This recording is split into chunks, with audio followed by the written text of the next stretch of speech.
Ceci est un livre audio autogénéré par Google.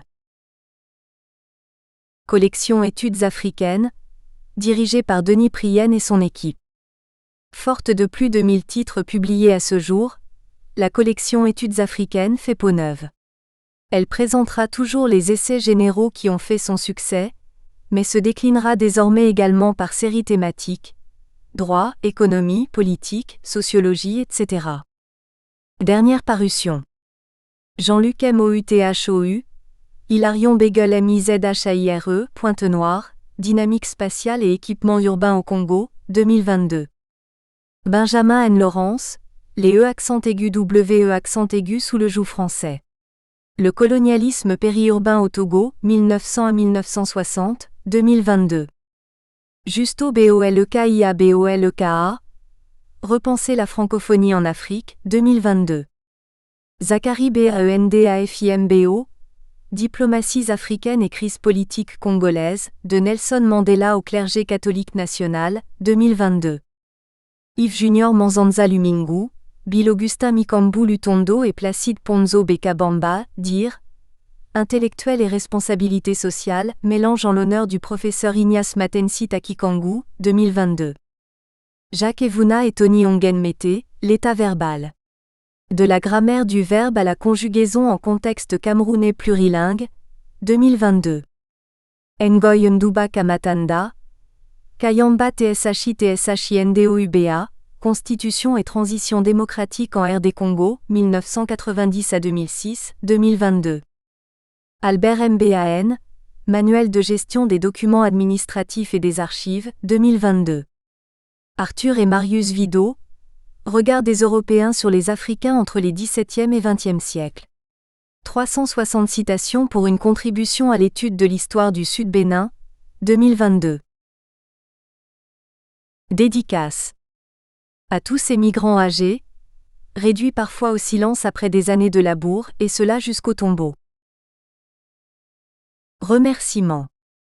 Ce travail n'aurait pu être réalisé sans la collaboration et l'implication de certaines personnes. C'est donc le lieu et l'occasion pour moi de les remercier. Je remercie d'abord ma mère qui ne cesse de m'encourager et de prier pour moi dans tout ce que j'entreprends comme projet dans la vie. Elle tient à l'école, au savoir et aux études malgré le fait qu'elle ne soit pas allée à l'école française. J'associe à ces remerciements mes deux maîtres, les professeurs Ousseynou Faye et Patrick Gonin, qui m'ont appris le métier de l'historien pour le premier et le métier du géographe pour le second. C'est en conciliant ces deux chemins disciplinaires que mon parcours a pu se dessiner entre Dakar et Poitiers. Je remercie sincèrement Nathalie Kotlock, dont la générosité scientifique ne m'a jamais fait défaut.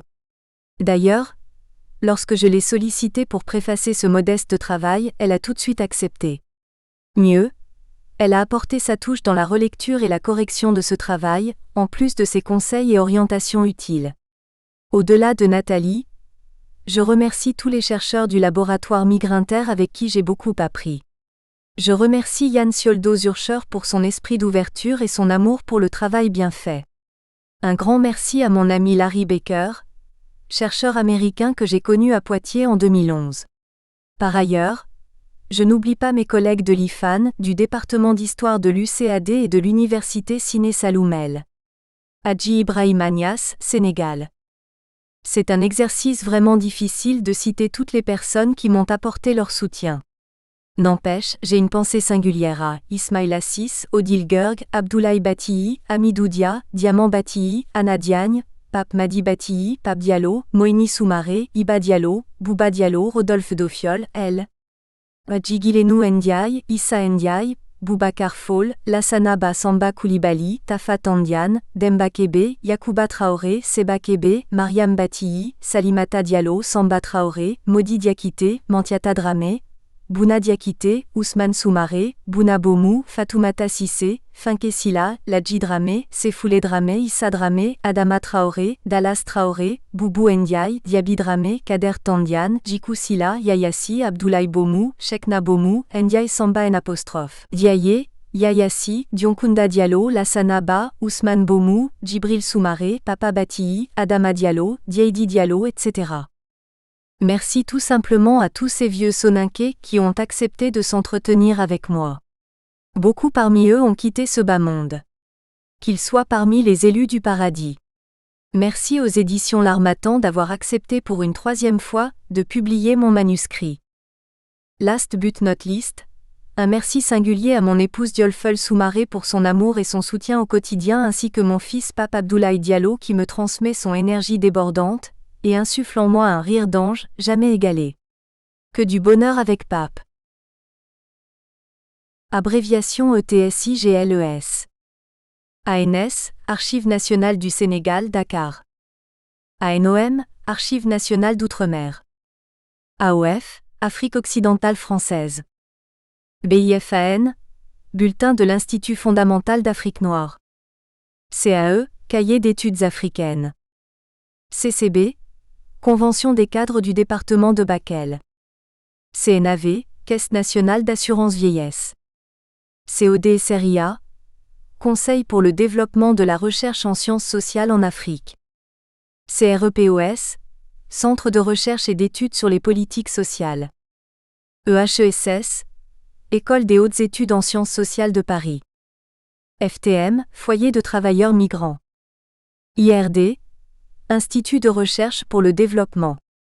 JAN, Journal of African History. ORSTOM, actuel IRD, Office de la recherche scientifique et technique Outre-mer. REFHOM, Revue française d'histoire d'Outre-mer. REMI, Revue européenne des migrations internationales. SONACO-TRA, actuel ADOMA, Société nationale de construction pour les travailleurs algériens. UCAD, Université Cheikh Anta Diop, Dakar. UDEB, Union départementale des élèves et étudiants de Bakel. Préface. Les Soninké originaires de la région de Bakel au Sénégal à qui Saliou Di Baba Diallo donne l'occasion de s'exprimer dans cet ouvrage, sont arrivés dans les années 1970 en France. Ils étaient jeunes et ont entrepris un long voyage, le plus souvent en bateau depuis Dakar ou Abidjan, destination Marseille ou Le Havre puis Paris. Pour chaque étape de la route, il leur avait été donné des adresses afin de maîtriser autant que faire se peut cette aventure. Partir découvrir l'ailleurs et revenir riche de cette expérience est souvent considéré comme un voyage initiatique chez les Soninké. Mais ce voyage a duré. Au fil des aléas de la vie et des possibilités ou contraintes liées aux politiques migratoires, certains migrants originaires du bassin du fleuve Sénégal ont vieilli en migration, d'autres sont retournés au village ou se sont installés dans la circulation migratoire. Dans l'imaginaire collectif soninké, quelle que soit leur situation actuelle, migrants ils ont été, migrants ils restent. Dans cet ouvrage, Saliou Di Baba Diallo nous raconte la vie de ces migrants. Il revisite ses premières recherches et nous livre des clés de compréhension de leur mode de vie par de larges extraits d'entretiens réalisés en 2011, tout en explicitant chez les Soninké les singularités des conceptions de l'habité, les relations particulières au sein de la famille élargie, et de la vieillesse dans une société gérontocratique. Ce sont les points de vue des vieux migrants, les logiques qui sous-tendent leur pratique de l'espace migratoire et les significations de leur comportement, notamment de leurs engagements ici et là-bas qui alimentent la réflexion. Les foyers de travailleurs migrants, lieux d'un habitat conçu comme provisoire, ont perduré dans le temps et malgré leur rénovation récente et leur transformation en résidence sociale, ils restent au cœur de l'histoire des modes d'habiter de ces migrants. Ceux qui ont quitté les foyers notamment pour répondre à un besoin d'indépendance relatif au regroupement familial, y reviennent régulièrement. Les foyers sont l'Afrique en miniature. À la fois havre de paix et lieu de discorde, ils ont permis à ces hommes aux métiers peu rémunérateurs de réussir le volet économique de leur projet migratoire par l'envoi d'argent à la famille, l'investissement immobilier au pays jusqu'à inventer une autre mode d'habiter transnationale. Il a fallu à l'auteur entrer dans le monde des foyers pour analyser la persévérance des résidents à accepter ce mode d'habiter, et donc leur rôle comme membres de la cité. L'attachement aux liens familiaux à la communauté d'origine sert de fil rouge à la lecture des propos sélectionnés. Eux-mêmes ont été accueillis par les aînés, les têtes de pont de filières migratoires. Filières qu'ils ont toujours continué à activer. Saliou Di Baba Diallo revient longuement sur la fonction première de la solidarité au sein des groupements associatifs formels ou pas, c'est-à-dire accueillir les nouveaux arrivants et faciliter leur installation.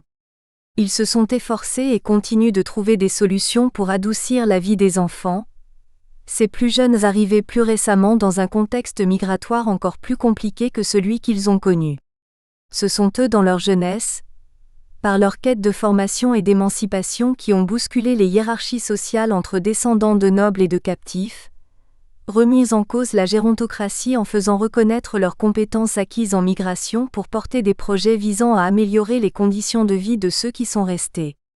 Aujourd'hui, devenus à leur tour des aînés, ils trouvent un certain intérêt à la promotion sociale inhérente à leur âge, car la sagesse acquise par l'expérience de la vie leur donne un pouvoir d'autorité morale dont ils tirent profit dans leur rôle de médiateur au sein de la communauté. L'analyse des noyaux de fonctionnement des communautés soninké ne se tait pas sur les difficultés et les conflits entre les générations. Cependant, l'esprit de solidarité ne les a pas quittés. Les organisations de solidarité portées par les anciens tant pour faciliter les relations quotidiennes adaptées au contexte incertain, que pour construire des projets collectifs dans les régions d'origine, ont permis de justifier les départs du Sénégal. Mais surtout avec le temps qui passe, quand arrive l'âge de la retraite, la solidarité sociale et culturelle permet de revendiquer les intérêts pour la famille et la communauté, du maintien en migration. Soucieux d'analyser la diversité des profils des vieux migrants et des situations auxquelles ils sont confrontés, une série de portraits est proposée pour finalement généraliser une typologie de situation. Ce livre raconte l'histoire d'hommes au foyer qui chacun à sa manière élabore des stratégies pour définir sa place. Nathalie Kotlok, maître de conférence HDR, UMR 7301 Migrinter, Université de Poitiers, France. Introduction générale. Mon intérêt pour la question du vieillissement en migration remonte en 2010 au sein du laboratoire Migrinter. Inscrit en Master 2 la même année, j'ai été intégré à mon arrivée dans une équipe composée de géographes, de sociologues, d'historiens, etc. Dès le premier cours, mes camarades étudiants et moi avions présenté nos projets de recherche. En ce qui me concerne, je voulais travailler sur les migrants soninké en France. Un sujet vague, m'a indiqué un chercheur du laboratoire présent dans la salle. Une fois que nos projets étaient déclinés durant la première semaine de rencontre avec les membres du laboratoire, j'ai été orienté vers Patrick Gonin, géographe et spécialiste du Mali, et Yann Sioldo-Zurcher, historien et spécialiste de l'Algérie. Après de multiples échanges avec mes deux tuteurs, mon projet de recherche prit l'intitulé suivant, Vieillir en migration, le cas des soninké. Je pouvais dès lors commencer mes lectures et préparer mon terrain. Certes, mes deux tuteurs m'ont aidé à mieux cerner mon sujet, mais en réalité, la tournure empirique de mon projet de recherche prend sa source durant une courte et concrète expérience parisienne. Fraîchement venu du Sénégal, ayant été accueilli par mon frère qui vivait dans un foyer depuis une dizaine d'années à Aulnay-sous-Bois, région parisienne, j'ai été tout de suite frappé par ce type d'habitat ainsi que le mode de vie des résidents. Ceci ressemblait quasiment à ce que j'avais vu et vécu en partie à Dakar, dans le Kompoor. Le foyer affichait l'atmosphère d'une vie communautaire sans commune mesure. Chaleur humaine débordante, sonorité africaine, saveurs culinaires rappelant certains plats africains comme le maf, activité commerciale à l'entrée de la résidence rappelant l'ambiance du marché de Colobane à Dakar, bref, c'était un peu l'Afrique à l'intérieur de la France. Je voyais certains résidents parler couramment soninké. Ils rigolaient ensemble. Ils s'entraidaient en cas de besoin, entre autres. Pour moi qui venais d'arriver dans un pays étranger, entendre les gens parler le soninké et pouvoir vivre dans un tel environnement était quelque part réconfortant, mais aussi très intriguant. Je n'imaginais pas que ces choses existaient en France. Dès lors, certaines questions me taraudaient l'esprit. Pourquoi ces gens vivent-ils comme en Afrique alors qu'ils sont France, un pays culturellement différent des leurs? Est-ce cela en réalité la France? Pourquoi ne se mélangent-ils pas aux Blancs? Tout cela m'intriguait. C'est à partir de cette expérience que je souhaitais consacrer ma recherche sur le foyer, en ciblant une catégorie d'habitants avec qui j'échangeais régulièrement, les personnes âgées. Je voulais donc percer le mystère qui entourait leur vie dans le foyer, et de manière générale interroger leur parcours de vie depuis leur départ en migration jusqu'au moment de la retraite où surgit le projet du retour-non-retour au pays. Les jalons de cette curiosité scientifique sont ainsi posés. J'ai été aidé en cela par mon frère aîné. J'ai pu récolter plusieurs récits ayant trait à leur parcours de vie. Ma rencontre avec les vieux migrants s'est ensuite prolongée jusqu'à la réalisation finale de ce livre dans lequel j'évoque ceux qui vivent dans la circulation entre la France et le Sénégal, et ceux qui sont retournés définitivement au village. Un constat, non des moindres, ressort au regard des travaux consacrés à la migration de travail des Africains en France, une place marginale accordée au vieillissement. On parle peu de cette étape cruciale dans la vie de tout migrant. Ce silence s'expliquerait sans doute par le caractère moins ancien de la migration africaine en France, l'invisibilité des vieux migrants dans l'espace public français, et surtout l'imprévisibilité de ce phénomène dans le processus migratoire. D'ailleurs, l'idée que l'on puisse parler du vieillissement en migration est tout simplement perçue comme incongrue, Assayad, 1996. La règle classique de tout processus migratoire repose sur le schéma suivant: un départ, une installation temporaire ou un retour au pays. Ce schéma est-il applicable dans tous les lieux, toutes les circonstances et tous les groupes? Peu à peu, le phénomène du vieillissement en migration est passé de l'utopie à la réalité. Dès les années 1990, les migrants âgés, c'est oublié de l'histoire pour reprendre l'expression d'Emmanuel Jovelin 2003, deviennent visibles. Cette visibilité se manifeste en particulier dans les foyers de travailleurs migrants. En 2008, selon la Sonacotra, devenue Adoma depuis 2007, un résident sur 2 vivant en foyer avait plus de 56 ans et 3 sur 4 avaient atteint 46 ans. Il s'agit majoritairement des anciens travailleurs immigrés. Ceux-ci approchent la retraite ou sont déjà à la retraite. Selon des chiffres non officiels, le nombre de migrants âgés ayant plus de 65 ans s'élève à environ 71 000 en France. Et plus de 42 000 vivent dans les foyers. Parmi les résidents, la population maghrébine semble être la plus nombreuse. Déjà, une synthèse réalisée par Tom Charby en 1998 démontrait que 80% des résidents algériens avaient plus de 46 ans.